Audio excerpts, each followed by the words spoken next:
บาดนี้พ่อเมื่อสุริโย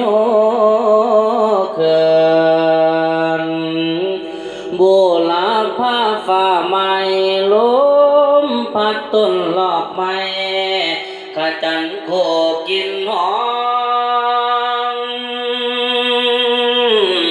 และเห็นเมฆแกล้งลองกะเดือนกลางเอาตกถึงเขาที่เดินไผ่ปากหวังเมียงไว้สวนเอานางมาที่ไทยพร้อมบทตาสองอ่อนขวดสาสันคนซ้อนอาสาในโมว่ากับทั้งพร้อมว่ารถลังสิ่งโมนี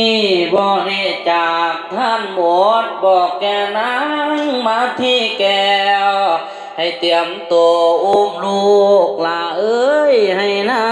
งอุ้มผู้น้อยคือนางนาดกันหาส่วนวาสาลี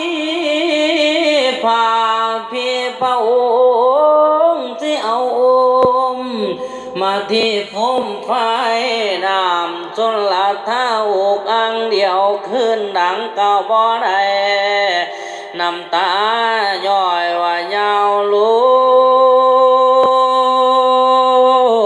ง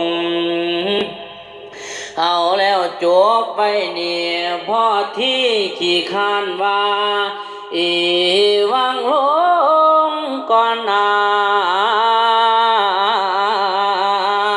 บัดที่นาจังคอยฟังนั่นละนาสา